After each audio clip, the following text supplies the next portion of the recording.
If you own a 3D printer, I got a little nostalgia for you. Stick around to find out how to grab the file. Hello and welcome to my channel, Boneyard Gaming. Today I have for you some 8-bit inspired health hearts. Looks a little like Zelda, looks a little bit like Minecraft. Overall, it's not a direct replica of either, but it is something that I just wanted to make for myself because I thought it was pretty fun. I saw a similar product online and I didn't really quite like the way it was, so I just decided to design my own real quick, and here we are, and I have the file released and in the description.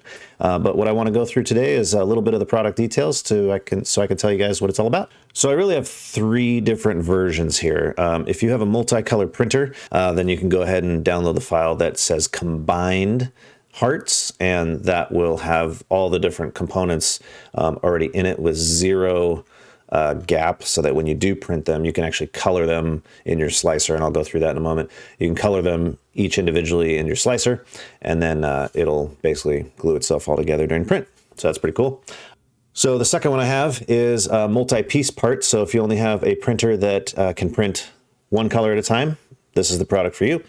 So it's just different files. So I have a shell, and I have the fills, and I have a half heart, and then I have the little glimmer or shimmer. So you can print those off in their own respective colors and then put it assembled together.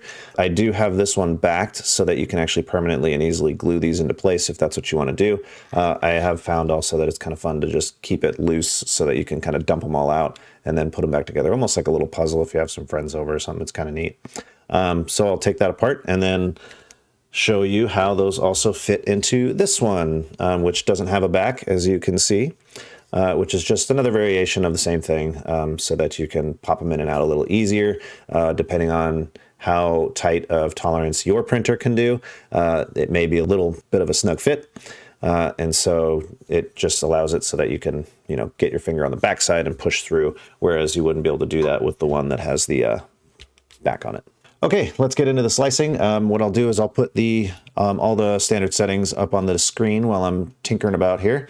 So that way, if you guys just want to pause, get all that data, get right to it, you're more than welcome to start. So if you are doing a multicolor print, color accordingly. So if you're, it should be pretty much the same or pretty similar. Just work with your slicer for your multicolor prints. But in my case, I'm using the Bamboo Labs slicer. So what I'm going to do is I'm going to go to color, and I'm going to color my other components here, just like so. And I want, oh my gosh, what am I doing? I want these white. There we go. And I want the inside red.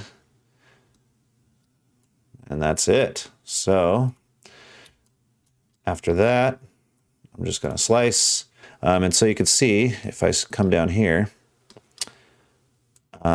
you can see I have about 3 layers that I've set up to do the coloring.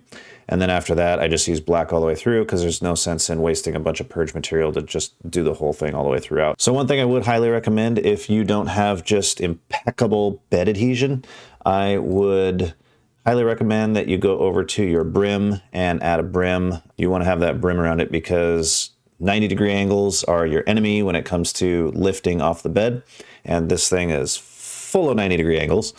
So you will have a bit of lifting if you're not careful. Now, the best way to do that is to add a handful of brim around the whole part. But what I like to do is under object gap over here. So the brim to object gap is really key for me because that prevents me from having to use a razor blade and going through every single one of these edges and trimming it up and making it look nice. So all I really do is I add a 0.1 millimeter gap. And so you can see that here, that there's just this little gap here. What that's going to do, of course, is that's going to make it so that it's not just 100% bonded to the part. It has a little bit of a gap, but that's still going to, the material's still going to squish out and just touch it ever so slightly. So that way, when you do go to pull it off, hopefully it's a lot easier time and it just rips off and it breaks right at that gap there, so you're not having to do a lot of cleanup. So that really helps out a lot. So if you have a 3D printer that only prints one filament at a time, you can still do it with these types of files here that I've provided. And so it's basically you load in the ones you want, and you'll see I have a couple different versions. I have the half heart without the glimmer slot. I have the half heart with the glimmer slot. I got a full heart without a slot, and I have a full heart with a glimmer slot. So you got a lot of variability.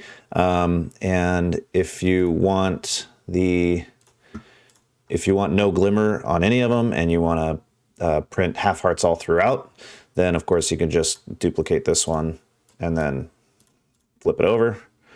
And so that way you have a full heart to work with. All right, and for the glimmers, same type of thing. Print out as many glimmers as you want. Print them, they'll be real quick because they're real small. And just have fun with it.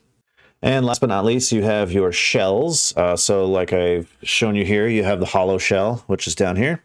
And then you have the back shell, which is here. You just print off the piece parts, snap them all together. So where do you pick up this file so that you can print it? I will leave a link in the description, but if you go to my cults page, you will find it under 8-bit inspired health hearts, Zelda, Minecraft. I'll leave a link in the description, like I said. Feel free to check out some of my other designs. I have a handful more that are game related, so if you are a gamer like me and really enjoy that type of stuff, feel free to take a look at what else I got for you. Now, if you do not have a 3D printer and you still want to get your hands on this product, perhaps for a loved one or for yourself or for your game room, what have you, I do sell them also on my Etsy page. You can go to Boneyard 3D Printing on my Etsy page. I do have a handful of other products. Some are sold out at the time and some are still available. So right now I do have a couple more of these Zelda hearts that you can pick up, as well as, like I said, some other gaming related stuff at the moment. So feel free to check that out. So that's all I got for you guys today. I hope you enjoyed it. If you have a comment or a question, you guys know where to leave it.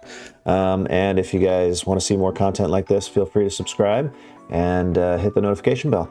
Appreciate it. See you guys next time. Happy gaming, happy printing.